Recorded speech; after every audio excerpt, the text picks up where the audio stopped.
Welcome to Mind and Heart.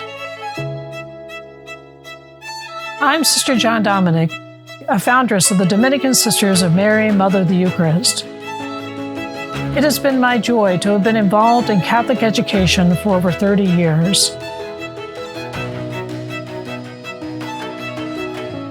One of my privileges for the community has been to create Lumen Ecclesiae Press, a publishing organization that develops educational resources used now by over 500 schools around the United States and the world. Lumen Ecclesiae is our call to magnanimity, our call to be large-souled, to do something greater for the Church. So today, I invite anyone interested in becoming a saint to join with us as we unpack the deep beauty, mystery, and certainties of our faith to transform our lives so that we can know, love, and serve God with our mind and heart.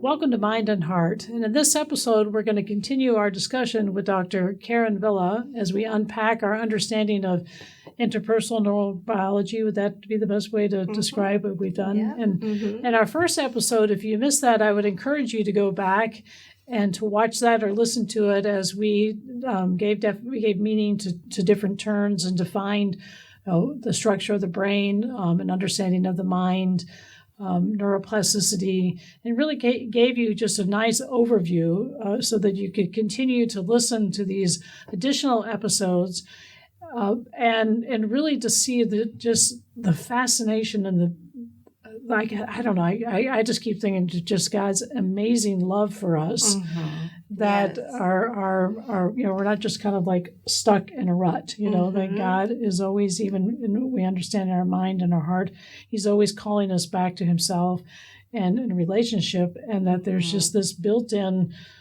means of redemption for us. So that's why I hope, those of you who are listening, that you can encourage others and share this, because there's such a message of hope in what we're discussing. It is a message of hope. And I think all of that neuroscience was His grace to us. Yeah. That He's, hidden in nature over time, and He reveals Himself to us through science. Science always favors Him. Because, right? Yeah, right, because He's the master of it. He's the creator of it, yes. exactly. And in this, I think, my love has been, Catholic education. That's actually how we got to know when I had the privilege of having your two wonderful children in the school. And my passion has been for over 30 years, Catholic education. Yours has been as a mom first, and as a counselor, and really looking to young people and the dignity of the human person. And I think in this, and then also what you actually kind of saw the development of Disciple of Christ education and virtue as your Lord brought us together about the time you were developing that, and He was teaching me more about the application of interpersonal neurobiology, and I brought my kids to you because of the dignity of their person. Yeah, I wanted this environment that, taught them to be reflective and cared about their person in the midst of their learning. So that meant a lot to me to be able to do that. And then, just to bring out and just looking at, just the dignity, and I'm sure that's what you see in your own profession, is that every person is created in God's image and likeness. Every person has a dignity and a worth, and in education we want to pull out in them and to help them to become to begin that path to become the person they're going to be. And oftentimes we encounter different people that are hurt for different reasons, and then that's the same thing you experience in the counseling. And I think too that if really to take that understanding and just kind of go take a step back, and to see that what did God intend? We see in Ephesians that God said in the fullness of time He created us to be holy and blameless in His sight, and that from the foundation of the world, what God intended for man is that we would live in relationship with Him. That's right. And the term that we call that the state of original holiness and justice. And holiness is how we live, with God. That we live in that relationship. That He isn't like a God that's up there like waiting for us to mess up. Because obviously we see now as we begin to unpack this understanding of the brain and the mind that he he's always bringing us back one way to himself. So when we look at that time before the fall with Adam and Eve, that there was this beautiful harmony that they experienced with this holiness and justice that was between them and their relationship with God that we see in Genesis, that, say that he would walk with them in that breezy time of the day. He was always present with them. And that they had the beautiful relationship with one another, within themselves, and even with creation. Right. And then the story of the fall, which we know that with the serpent coming, and we all have our different understanding how that happened. But the result of that was that everything was thrown into chaos, that there was this rupture that took place, that man's relationship with God, that I guess the best way to say is that they pulled apart, that they were no longer living in his grace. And grace is our participation in God's life. Yes. And then we see that the result of the consequences of that is that there was the tension between man and woman, that they have the struggle within themselves. Sin enters. I mean, you look at with Cain and Abel, that God, it says, to Cain, you can master this if you wish, that's right. But we have the first, murder actually that takes place, that God is and you can't overcome this. But and so that we see this chaos and that happened. But the beautiful thing that we understand in Genesis is that God has always given us this promise of a Redeemer. And I think that what I want to really unpack with you in this discussion, and I want to just take a little bit of a pause there talking about that, is that we see that all of us are impacted by original sin. Like we know, you don't have to walk down the street far enough to know that nobody's perfect, right? We're not living in a perfect world, Right. But so it's happened since the beginning of time. But I think one thing that we've shared this a lot in our discussions, that we see that in our culture and our society, that there is more of this fragmentation, and there's more of this and isolation. So that's what I'd like for you really to talk about. That is an impact of original sin, but we're not stuck there. We have a way out. There's hope. And that we have to understand. So one of the findings that came out of all of this neuroscientific research in the decade of the brain and that it's a relational mind, is that separation is what disorganizes the mind, and it's attachment that organizes it. Wow, interesting. Right. And so you see how this fits with original sin and the separation from God, and that an integrated mind that has been grown in the context of good attachment is a healthy mind. And it's a healthy mind that's going to be more open to loving relationships, kind and compassionate relationships in the world. And it's going to be more open to God's will for them about how he wants that person to be about his business in the kingdom. And this is really how we all want to raise our children, is to be healthy and to be in relationship with God and his will for them. So this issue of attachment and relationship and how it informs brain development is really critical and really important. But you see in our society, especially with our kids, that they are getting more fragmented and isolated from their families, from each other. They can be together and feel so alone, for instance, on social media.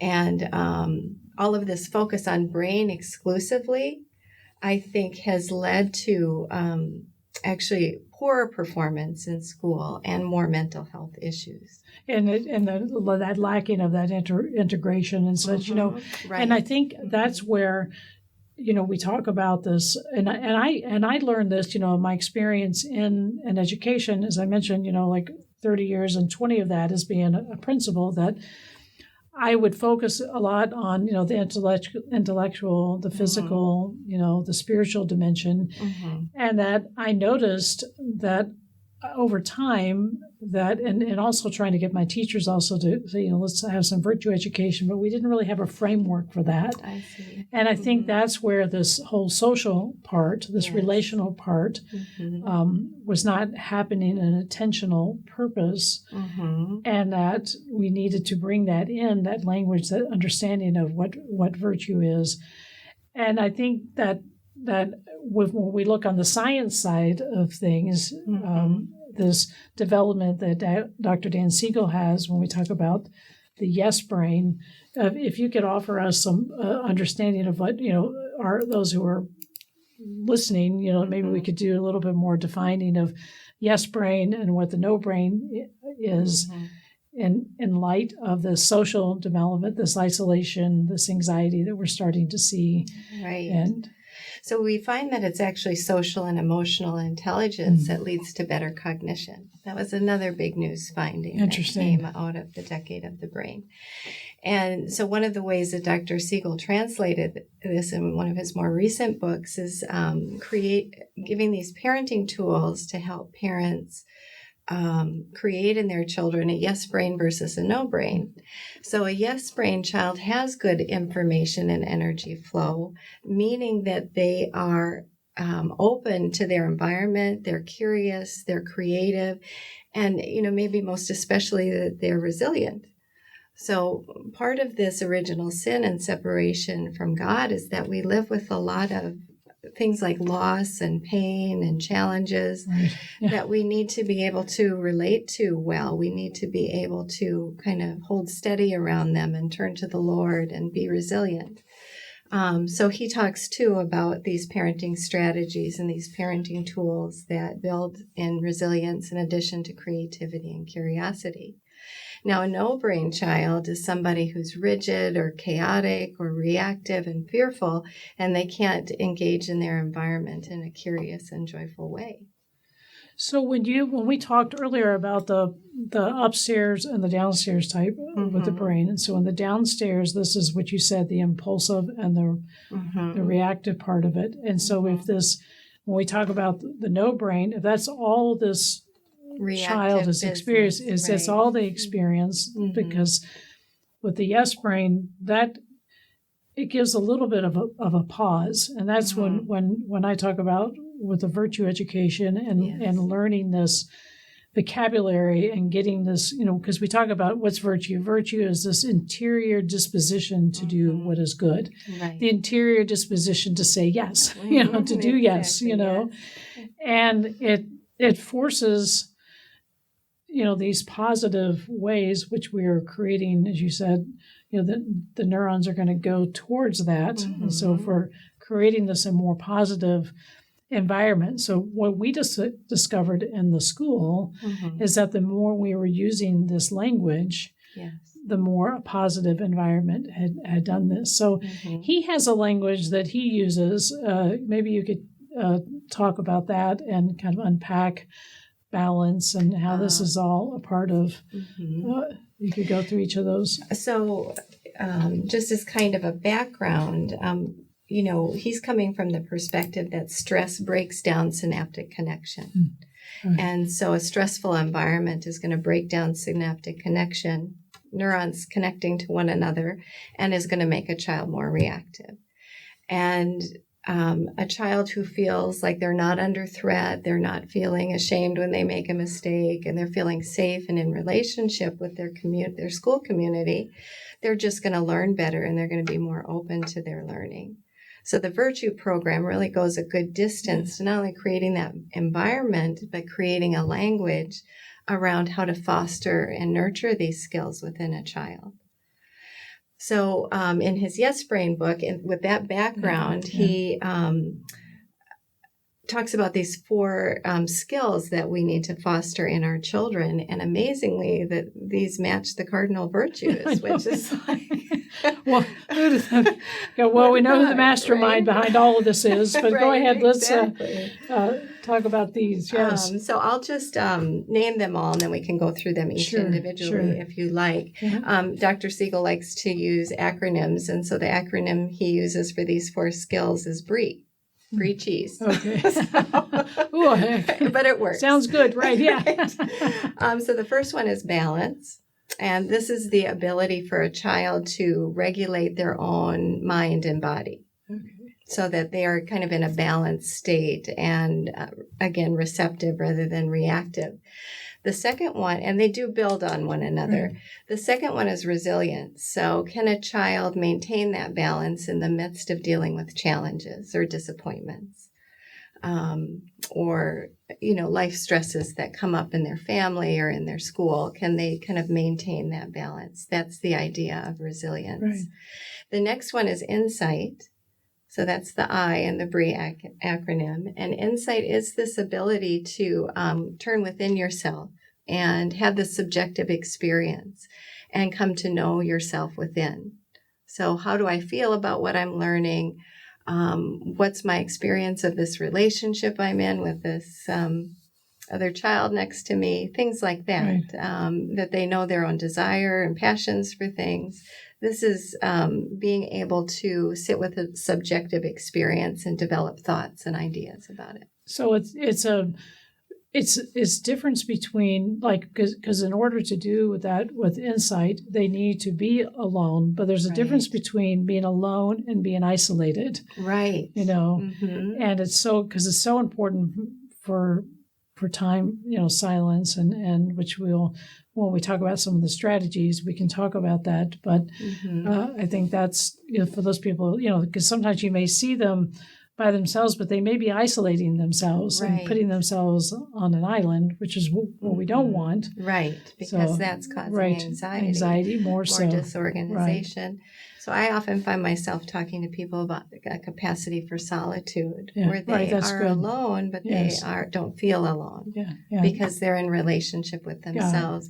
And in the virtue education, we know that that's a good time to be in relationship to Christ as well. Prayerfulness, So after that, insight comes empathy, and this is the ability to see the world from another's perspective. And it's at the end, because when we understand our own experiences, we are so much better equipped to be empathic and understand the experiences of another person. So it's this kind of perspective-taking ability, but it's also the willingness to take action to relieve someone's suffering or to deal with a problem that's been created. So it's not this purely passive, receptive kind of thing. Empathy really is more active. In my mind. So when you're talking, I'm thinking the first thing I'm thinking about is that when we look at this first kind of entryway into this, when we talk about balance, which if I were to talk with the virtues, I would say temperance, and those things that are there. I keep thinking about just all this that takes place, through social media, through texting, and these quick things that are, or even just doing the video games and these things that are just, it's constant, and there's nothing that they're not able, is preventing them. It's getting in the way for all these other important points, or I would say the growth in the other virtues that need to take place. Right. It's creating a lot of imbalance because it's so overstimulating. Right. Kids these days are dealing with so much stimulation. We didn't grow up with the internet, and they can have, any thought gratified or any friend available to them just immediately. Yeah. Whereas we had this kind of delayed gratification built in to our lives. You call and the phone would be busy. You want to call your friend and it'd be busy. And you'd have to wait till someone else hung up the phone, right? Right. So it didn't create this overstimulation and excitation, really, that makes the downstairs brain more operative. So having more balance is a way to calm the downstairs brain so that it can be more mindfully and intentionally directed. So when we're talking about with the upstairs brain would be where the frontal lobe development would be. So if this downstairs is always experiencing this, the stimulation and things like that, so that would cause a delay or make it more difficult in a certain sense. For the frontal lobes to develop. Right. So our frontal lobes, the part of your brain that's right behind your forehead, it's like your braking system. Yeah. And the downstairs brain is like the gas pedal. And when you're driving a car, you need these to be working in good relationship to each other in response to the environment. You need to brake at a stop sign. You need to go at a green light. So it's kind of like teaching the mind to balance this braking and gas pedal kind of system. And when you were talking, we talk about too, like, there's balance. And then when I look at temperance, honesty is really a virtue that comes in that. Mm-hmm. And oftentimes when we talk about, or even, prudence would be a little bit more with insight, but if the downstairs part of the brain is what is triggered by the flight or the fight or the fear, the reactivity, that if someone, they may have more difficult, because oftentimes, I know this, you're trying to get someone, to tell me the truth, or if I was trying to, if something happened in the school and we were trying to find out who did something, I found that if I had more of a more caring, merciful, loving approach. Now, I'm sure if there's anyone watching this, they know that I didn't always do that. Sometimes you get angry. I'm sure parents do that. You can't sit down and say, okay, sweetheart, it's okay that you broke the window. But no, we're going to react too. Right. But you can see that if that's overactive, that the front part of the brain can say, it's okay. So I think that the more we understand that, and the more I understood, we always look at it from the dignity of the person, but I don't know what you'd offer on that. Well, if the downstairs brain is overstimulated and active and a difficult situation comes up, it's going to be very reactionary and impulsive. Yeah. And the frontal lobes and, these interpersonal neurobiology techniques as they integrate with your virtue program, teach delay and teach thoughtfulness. And so the frontal and the development of the frontal lobe. So it's going to provide the opportunity when the impulse comes to put a little bit of a braking system on to be able to say, I feel better when I do the right thing. Yes. This is difficult, but I'm going to feel better if I do the right thing, versus no reflectiveness or slowing down frontal lobe functioning, where somebody just does what's the quickest, most impulsive shortcut to get out of this situation. Right. Would And be to lie about to lie about it. Right? Exactly. And that's where I think it's just giving pause or time, and so oftentimes, like, what I would just say is, if the student would come, I'd be like, why don't you just sit out there for a little bit and then let's all kind of get calm, That's right. and then let's have a conversation about it. But I'm sure that if there's parents listening, everyone's like, oh, can I have some do-overs, Well, Dan Siegel talks about that, makes provision for that, because I included every parent as what he calls flip their lid, where they've lost touch with their upstairs brain. And you really have to be gracious with yourself. This is hard work, raising kids and educating them, and it's not always easy, and our emotions are involved in it. So he talks about when there is a rupture, that we, engage in some kind of repair. And you see this with your children when there's a rupture, and you can step back and you can say, I think I overreacted, and on second thought, this might have been a better way to handle that. You can see that repair happening, and that, again, attachment being reinstated. And that's beautiful, because that's really that beautiful virtue of humility, to come back and be able to be honest and say, have some insight and empathy, right? Yeah. So it just, and again, that language of virtue gives a language to all of this that we're talking about. So is there any other with the yes brain? So we talked about the balance, and then the resilience. Yes, right. That's matches the virtue of fortitude. That's right. Yeah. Yeah. So developing this kind of strength and clarity, because you have an integrated and calm mind. You have the strength and clarity to handle challenges and difficulties with strength. Yeah. So that's an important skill to foster and to integrate that fortitude into a child's daily life. You think of all the stresses Exactly. that kids deal with at school. And they need the strength and the clarity exactly. to deal with them. And I think, when again we look at this with the mental illness and these things that are happening, is that I hope people can see that through this science and all that we're learning, that there really is a way forward, and that resilience is so important, that everyone has hardships, everyone has suffering, we all have things, but we need to be able to move through this, and for children to understand that, and sometimes that they're going to experience mean kids. We're gonna have people that are gonna be unkind, and that but there is a way forward, and we can talk about that with the strategy. So I was watching a mom be interviewed on television one time, and she said it so beautifully that we try and raise our kids to feel no pain, and then we arrive at this place where we understand that they have to how to deal with their pain and go through it on their own. And when you speak of the dignity of the human person, that when a child develops the capacity to deal with the challenge and pain in their life, that there's a certain dignity in that. That's true. And this is how we give them dignity in one way. And they're maturing, that they can have those experiences, and that they take it. That's a beautiful way to say that, is that we have to, because that's how we experience. We can't prevent them from doing it. And you have parents who want to protect their child from every possible pain, and that's just not realistic because of the fall. And one of my favorite things was, and I miss it because I'm no longer in the principal role, was I always loved the discipline, because that was always such a teaching moment, and then you could see that child. If you handled it and you could bring them and let them see their dignity, you could watch them mature.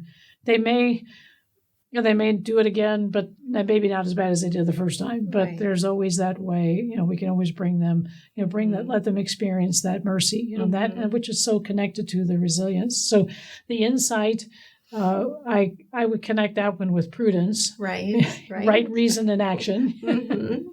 And that it requires this turning inward in order to develop that thoughtfulness. And a brain that's reactionary is all about fight, flight, or freeze. They aren't about, this thoughtful, intentional, reflective decision-making. One of the other findings that came out of the decade of the brain was that a lot of our decision-making and learning is intuitive and unconscious.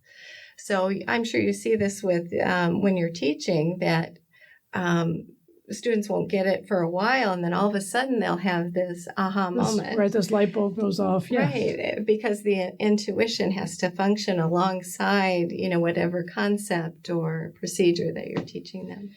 And then the last one is the empathy, which I think is so important, and I would relate that one to justice. That we give to others what is their due, and also when I came to this realization a little bit later, that again, we would do like a think sheet, and the student would write down what they had done, and so much it was focused on what their behavior was, and then I began to realize that.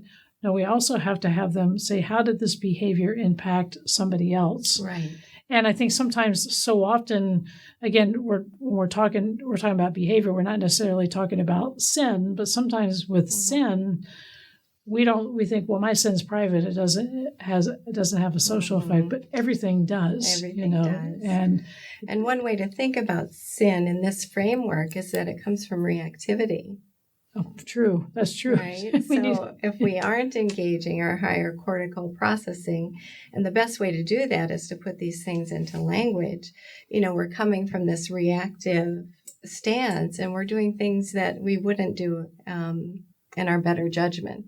Mm-hmm. So that's how the virtue program is, of so much help with this. And also, when I do talk about the just to broaden out a little bit further, when we talk about the understanding what it means to live the virtuous life, before, all the teachings that we have were developed from St. Thomas Aquinas, but he drew his teachings from Aristotle and the early philosophers, which are way before the time of Christ. And what they recognized is that when society and culture lived virtuously and they were intentionally wanting to be kind, I don't know if kindness would have been the word, but they were just and they were fair and prudent, that they would think before they act that society was more harmonious, that there was more order. And that pursuit that they experienced was just for human excellence. Right.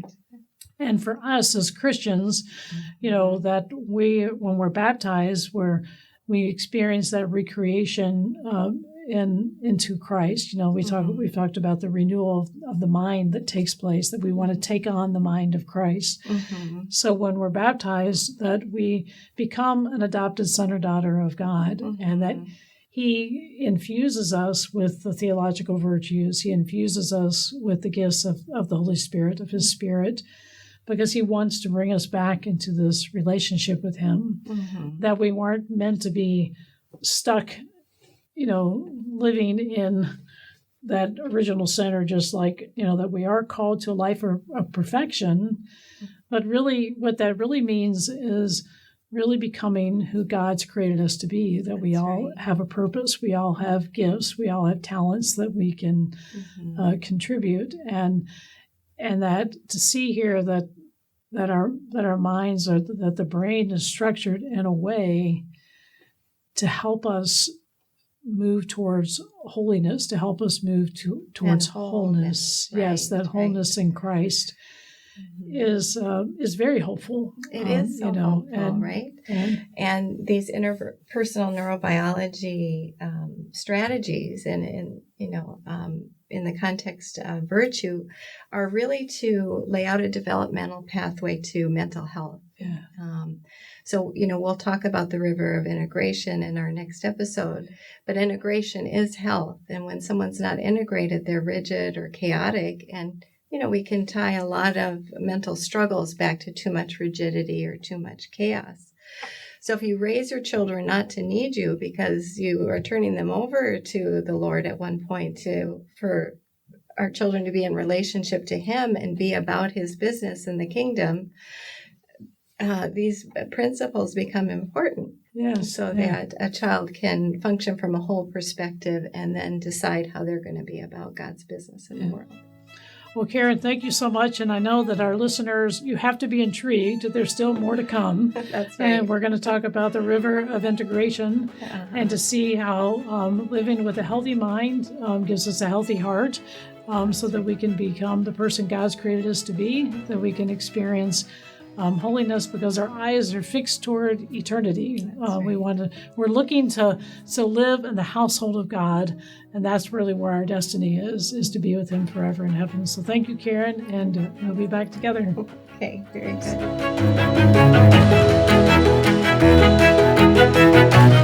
If you like this episode of the Mind and Heart podcast, I invite you to click on the next available podcast and continue to enrich your mind, heart, and soul.